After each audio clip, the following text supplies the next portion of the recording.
I recognize the Honourable Leader of the New Democratic Party. Thank you, Madam Speaker.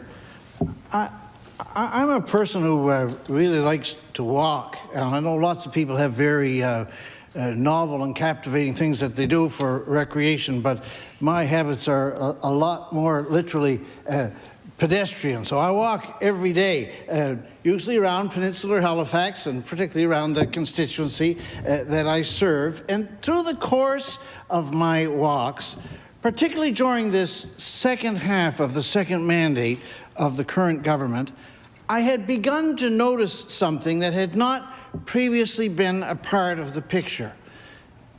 There, that little bit of color through those trees on that little corner of public land. What's that there? Oh, that's a tent. Then a couple of weeks later, same spot. Look, another color. That's a second tent. Look, there's a third. There's one in that clump of trees over there. Here's another. And look at that bit of growth. There was no tent there before. All over the city, a new Liberal addition to the landscape. Tents. Tents and sleeping bags. In fact, they've become increasingly a part of the housing conversation in Halifax as we hear about social workers around the city rounding them up from friends for clients, scrounging them out of the corners of their budgets, doing whatever they can to make them available because they know that in Nova Scotia, where the average temperature January to March is -2, that there are significant numbers of people who absolutely, starkly, literally have nowhere else that they can go. As a matter of fact, Madam Speaker, very significant numbers of people. Last week, the Affordable Housing Association of Nova Scotia reported that in the HRM alone, the number of homeless people is 421. AHANS also reports that that number is more than double what it was 1 year ago. More than 4 times greater than it was 2 years ago, midway through this second Liberal shift. Hence the tents. And so all kinds of fair-minded people in the face of this quite naturally are led to ask the question, what is going on here? That we've come to a place where public policy has failed so completely that such significant numbers of citizens have been forced to live in the winter in tents. There are several different dimensions to the answer to this question. One, I think, is government inertia. Failure to act with dispatch.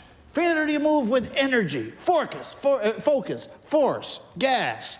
Failure to respond with priority and a sense of force in the face of a housing crisis which has been building and gathering throughout this government's time in office.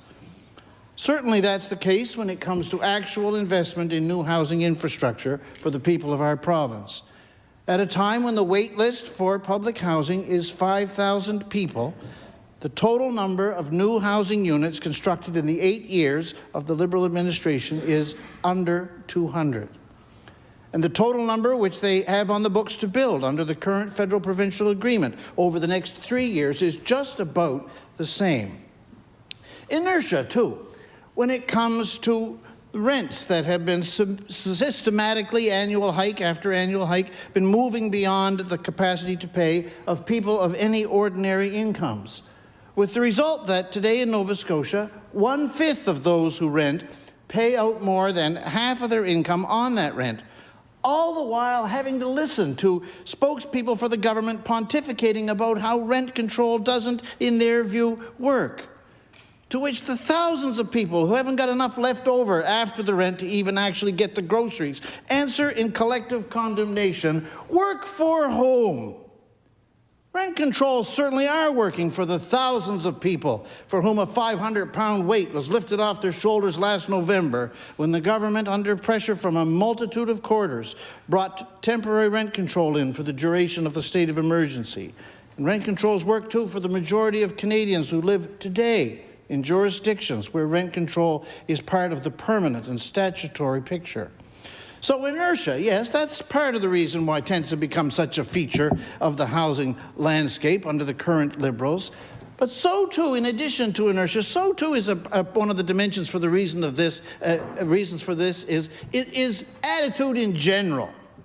Just once, in the multitude of times over the last number of years that our party has questioned the government about the housing crisis, just once, would it have been nice to hear a note of humility, like, you know, yes, we grasp the scope of the problem, and we know that not every aspect of our treatment of it has been perfect, and now we're trying this or that, or going in this or that direction. I'm pleased to say I did hear a note of that humility in the address which was just given by the present minister, but I think it's a note that has been all too rare in this conversation over the past number of years. Instead, what we have heard repeatedly is a kind of intoning that the minister is pleased about this, the government is satisfied about that, we're looking forward to Z and Q and so on.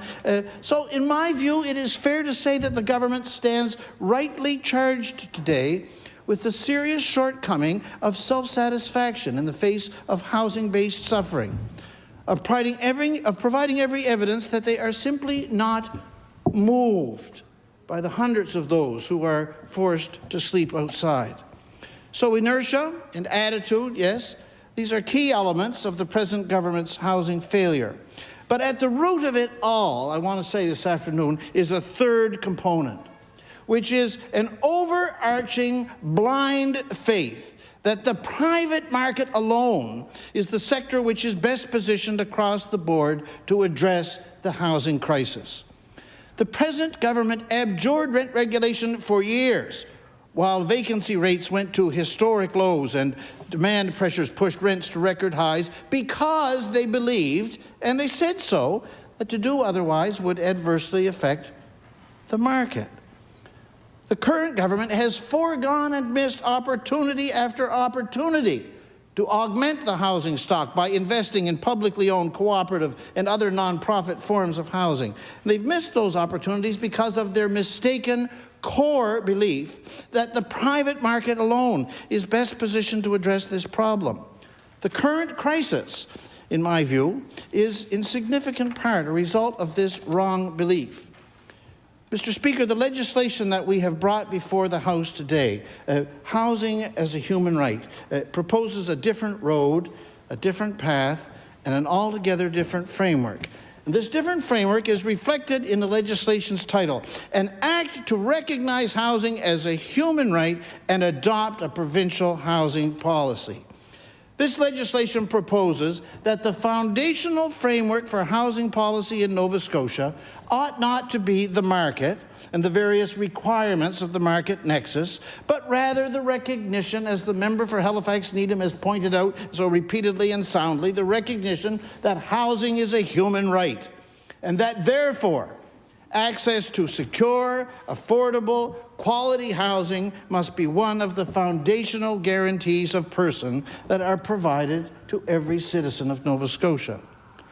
Under this housing as a human rights legislation, Nova Scotia would be brought into accord with the federal government's 2019 National Housing Strategy Act, which recognizes the right to housing as a fundamental human right affirmed in international law. And at the same time, we would be brought into compliance with the International Covenant on Economic, Social, and Cultural Rights, to which our country is a signatory, which recognizes the right to adequate housing and defines it as the right to live in a home in peace, security, and dignity, which includes security of tenure, availability of services, affordability, habitability, accessibility, cultural adequacy, and appropriate location. This is a new and overarching framework for housing policy in Nova Scotia, and from it flow a number of key components which flow from out of this umbrella principle, and these make the key components of this present legislation. Some of these key components are a statutory commitment to bring the maximum available resources, that is the force, the focus, the determination, and the gas that's required to bear and make a difference in addressing the housing crisis. One of these components contained in the bill of a new framework is a statutory recognition of the importance of publicly owned and non-market housing, and a commitment to increase the component of publicly owned and non-market housing across the province. Another component in this legislation of a new and better framework, a statutory provision that specific timelines and targets for realizing the right to housing in Nova Scotia be publicly reported on and be put in place. Another component of a different and better framework for housing policy in our province, as is set out in this legislation, that the timelines that are mandated in the bill be such as to enable our province to actually do what we are perfectly well capable of doing, which is eliminate homelessness by 2030, as our country has agreed to do under the Sustainable Development Goals of the United Nations. The present government's record on housing over the past nearly 8 years has brought us to the place where we are today. That is a place where we have 5,000 people waiting for public housing. That is a place where 1/5 of our people are paying more than 50% of their income in their rent. That is a place where we have nearly 500 people in Halifax with no place to stay at all. The Housing as a Human Right Act proposes a better path and a wholesale reordering of priorities, policies, and overarching umbrella framework. I commend it to this government. And I want to say, Mr. Speaker, that were we the government, the Housing as a Human Right Act would now be proceeding towards third reading and enactment. Thank you, Mr. Speaker.